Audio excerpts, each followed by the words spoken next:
আসসালামু আলাইকুম। ইনশাআল্লাহ আশা করি সবাই ভালো আছেন। আলহামদুলিল্লাহ আমিও ভালো আছি। যে যেখান থেকে আমার ভিডিওটি দেখছেন সবাইকে অসংখ্য ধন্যবাদ ও সর্বত্র ভালোবাসা রইল।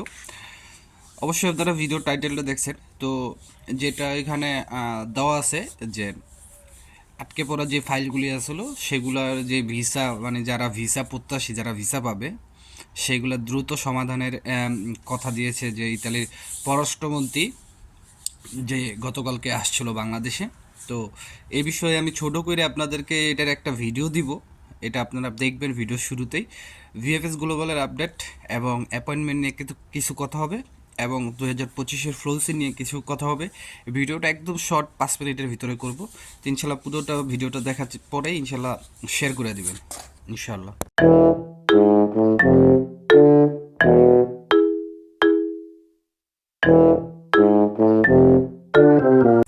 তো সব কিছুর জন্য আলহামদুলিল্লাহ। আপনারা গতকালকে দেখছেন যে ইতালির যে পররাষ্ট্রমন্ত্রী উনি কিন্তু আমাদের বাংলাদেশে আসছিল, তো প্রধান উপদেষ্টার সাথে এবং আমাদের যে পররাষ্ট্রমন্ত্রী তার সাথেও তার একটা যৌথ বৈঠক হয়েছে। সেখানে কিন্তু সেই বৈঠকে কিন্তু আপনার যে ইতালি যে ভিসা প্রত্যাশী যারা এখন তুলীয় পাসপোর্ট আটকা পড়ে আছে ওয়ার্ক ভিসার জন্য, তো ইন টোটালি সব বিষয়ই তাদের সাথে কথা হয়েছে, কিন্তু এই বিষয়টা একটু জোরালোভাবে তোলা হয়েছে। কারণ যত যাই বলেন, বাংলাদেশের অভ্যন্তরে কি হইতেছে না হইতেছে এটা কিন্তু বাংলাদেশের গভর্নমেন্ট একটু হইলেও জানে। হয়তো তারা এই বিষয়ে সোচ্চার না, কিন্তু তারা কিন্তু জানে। কিছু কিছু বিষয় আছে জানার পরেও কিন্তু এড়াই চলতে হয়, তো এই বিষয়গুলো তারা এড়াই চলে, কারণ এদের হাতে কিছু নাই। ঠিক আছে, তো যাই হোক আপনারা ভিডিওটা দেখেন, এটা একটা আপনার নিউজ চ্যানেলে প্রচারিত হয়েছে, তাহলে আপনারা বুঝতে পারবেন। বাংলাদেশি কর্মীদের ভিসা আবেদনের বিষয়ে দ্রুত সিদ্ধান্ত নেওয়ার আশ্বাস দিয়েছে ইতালি। সকালে পররাষ্ট্র মন্ত্রণালয়ে পররাষ্ট্র উপদেষ্টা তৌহিদ হোসেনের সাথে সৌজন্য সাক্ষাৎ করেন ইতালির পররাষ্ট্র ও আন্তর্জাতিক সহযোগিতা মন্ত্রণালয়ের উপমন্ত্রী মারিয়া ত্রিপদি। পরে মন্ত্রণালয়ের বিবৃতিতে জানানো হয়, মারিয়া ত্রিপদি অন্তর্বর্তী সরকারকে ইতালি সরকারের দৃঢ় সমর্থন ব্যক্ত করেছেন। সংস্কার উদ্যোগের প্রশংসাও করেন তিনি। এ সময় বাংলাদেশের প্রতিরক্ষা খাতের আধুনিকায়নে অবদান রাখতে ইতালির আগ্রহকে স্বাগত জানান পররাষ্ট্র উপদেষ্টা।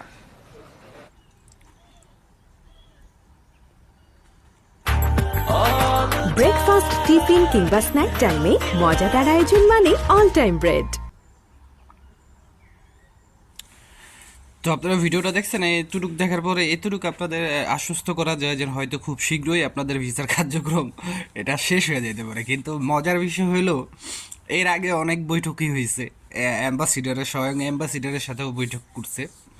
ঠিক আছে, তো পররাষ্ট্র মন্ত্রণালয়ের তো সেইখানে তেমন কোনো ভালো সুবিধা আমরা দেখিনি। দেখছি আমরা সুবিধা দেখছি কি, যে ধরেন গরম গরম একটা জিনিস যেরকম হয়, আমরা বলি না গরম সব কিছু গরম গরম থাকে, তো ওই গরম গরম একটা জিনিস যতটুকু হয় অতটুকুই।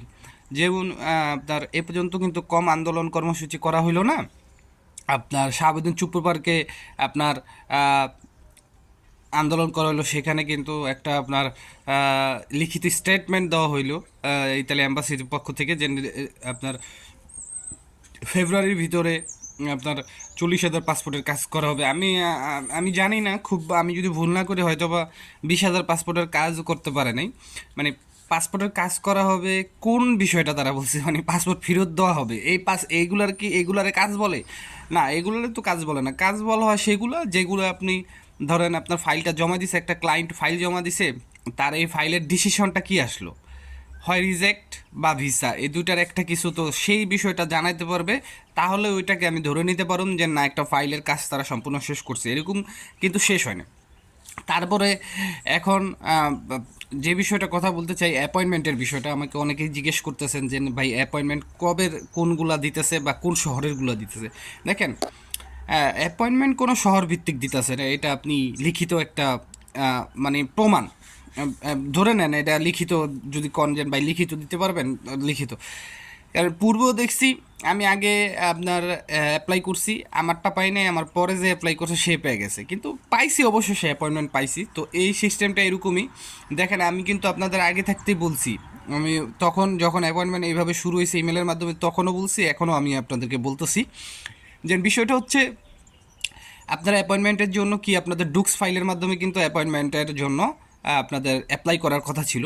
তো ভালো কথা, ডুক্স ফাইলের মাধ্যমে যদি করে থাকেন, সেইখানে অনেকের কিন্তু আপনার দেখা যাবে স্পাম মেসেজ হয়ে যেতে পারে, বা অনেকের দেখা যাবে ট্রাস্টে গিয়ে জমা হয়। তো সেই ক্ষেত্রে কিন্তু আপনার অ্যাপয়েন্টমেন্টটা কিন্তু তাদের কাছে পৌঁছায় না। যেমন অনেকে বলেন যে না, আমার কিন্তু অটো রিপ্লাই আসে না। তো সেই ক্ষেত্রে আপনাদের অবশ্যই সেন্ড যে অপশনটা, সেই অপশনে গিয়ে দেখতে হবে যে অ্যাপয়েন্টমেন্টের যে অ্যাপ্লাইটা করছেন সেটা কি সেন্ড হয়েছে কিনা। যদি সেন্ড হয়ে থাকে তাহলে মনে করেন নিশ্চিন্তে আপনি থাকতে পারেন যে আপনার অ্যাপয়েন্টমেন্টের জন্য আপনার আবেদনটা তাদের কাছে পৌঁছেছে। বাট আপনি যদি রিপ্লাইও না আসে, অটো রিপ্লাই না আসে, তাতে কোনো সমস্যা নেই। আশা করি অ্যাপয়েন্টমেন্টের বিষয়টা বুঝে গেছে। এখন আবার বলতে পারেন যে ভাই, আমার যদি অ্যাপয়েন্টমেন্ট না দেয় তাহলে কি হবে, বা আমি কিভাবে বুঝবো? আপনাকে যদি অ্যাপয়েন্টমেন্ট না দেয় তাহলে সেই আপনি যে ইমেল দিয়ে ইমেল করছেন সেই ইমেলেই আপনাকে জানিয়ে দেওয়া হবে যে আপনার যে নৌলস্তার প্রোটোকল নাম্বারটা দিয়েছেন এবং আপনার যে নাম, আপনার যে পাসপোর্ট, ঠিক আছে, সেই নামে কোনো ধরনের নৌলস্তা ইটালি থেকে বের হয়নি, বা তাদের কাছে এটার কোনো প্রোটোকল নাম্বার নেই, সেজন্য আপনার অ্যাপয়েন্টমেন্টটা দেওয়া হয়নি। এরকম একটা লিখিত আপনার ইমেল আপনাকে ফিরতিভাবে পাঠানো হবে। আর যাদের অ্যাপয়েন্টমেন্ট দেওয়া হবে তাদের তো দেওয়াই হবে। এখন অ্যাপয়েন্টমেন্ট আপনার সেটা ঢাকাতেও হতে পারে, আপনার চিটাগাংও হতে পারে, সেটা আপনার সিলেটেও হতে পারে। এটা আই ডোন্ট নো, এটা কেউই বলতে পারবে না। তবে আমার মনে হয় যে তারা ভালো সুযোগ বুঝেই আপনাদেরকে অ্যাপয়েন্টমেন্ট দেওয়া হবে। তার মানে এটা বলতে পারি যে অ্যাপয়েন্টমেন্ট চলমান আছে।